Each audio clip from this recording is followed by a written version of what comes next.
ស្ដីបងប្អូនឥឡូវយើងមកតលំហាត់គណិតវិទ្យាថ្នាក់ទី7ត្រៀមប្រឡងឈុំមាសលើកទី2ទាំងអស់គ្នាណាចឹងមុនយើងធ្វើបាន2រម៉ាំងហើយឥឡូវយើងមករៀនធ្វើលំហាត់រម៉ាំងទី3គេថា3រម៉ាំង18បន្ទុកចូលបដូរចំនួនទស្សភាគខួបខាងក្រោមជាប្រភេទ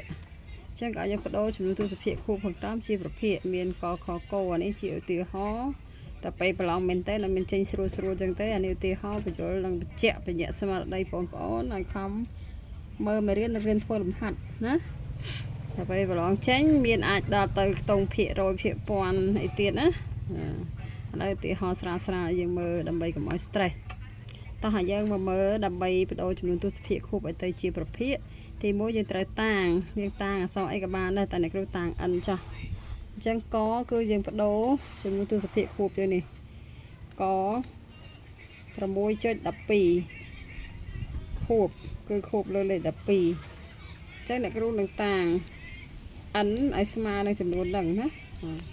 ញ្ចឹងតែអ្នកគ្រូទៅសេអញ្ចេះអ្នកគ្រូទៅសេខាងក្រោមតាង n នឹងក្រោមដើម្បីស្រួលដកអ្នកគ្រូតាង n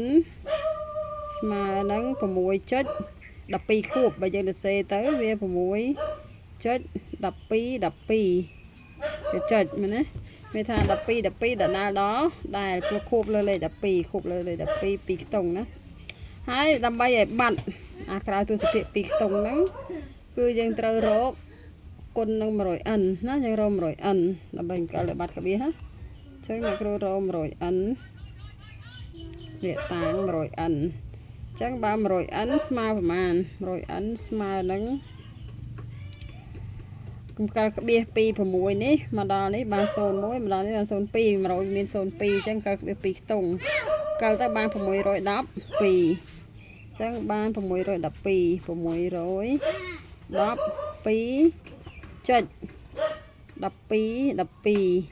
ក្រោយក្បៀសនេះដាក់ម៉ានដងក៏បានអស់អាផ្នែកទស្សភាគខួបនេះដាក់ម៉ានដងក៏បានព្រោះវាច្រំដែរមែនទេបន្តបានទៀតអ្នកគ្រូយក 100n នេះដកឲ្យ n អញ្ចឹង 100n ដកឲ្យ n យើងធ្វើប្រហែលទីវិឈរអញ្ចឹងមក 100n ដកឲ្យ n 100n ដកឲ្យ n វាសល់ 99n 99n ស្មើនេះ2ដក6អញ្ចឹងសល់ប្រហែលខ្ចីគេ10សល់6ចំណាក្រៅទស្សភាគនេះគឺ12ដល់12ហ្នឹងគឺ0ហើយអញ្ចឹងបើយើងចង់ដកទៀតក៏ដកប៉ុន្តែវា00ណាក្រោយហ្នឹងណាឥឡូវយើងមកដកខ្ទង់រាយនេះខ្ទង់រាយនេះដកទៅសល់6ចៃគេ10ត្រាទឹក1ដក1សល់0 6ទម្លាក់អញ្ចឹងឃើញ600 0 6កតុយក្រោយក្បៀសនេះអត់ចូលទេព្រោះក្រោយក្បៀសវាមាន00ណាតោះអញ្ចឹងយើងទីរក n នាំឲ្យ n ស្មើនឹង600 0 6ចែកឲ្យ99ណាឃើញទេ99អញ្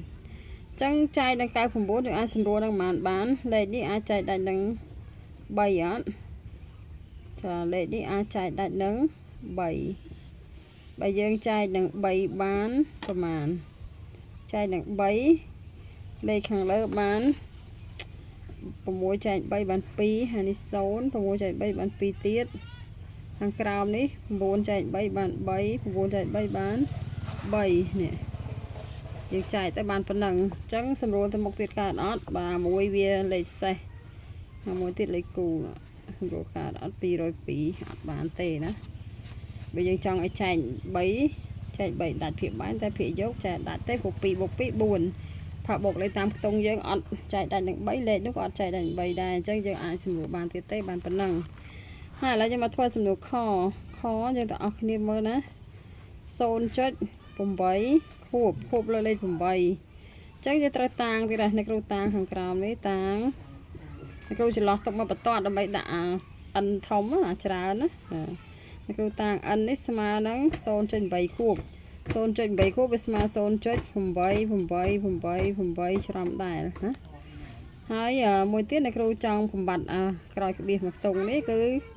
យើងគុណថែម10មែនទេបើយើងគុណថែម10 8នេះវាទៅជា 10n យើងតាំង 10n ណា 10n ស្មើប៉ុន្មាន 10n ស្មើរំកិលក្បៀសមកខាងលេខ8នេះវាស្មើ8ចុចអញ្ចឹង8ចុចកតុយ8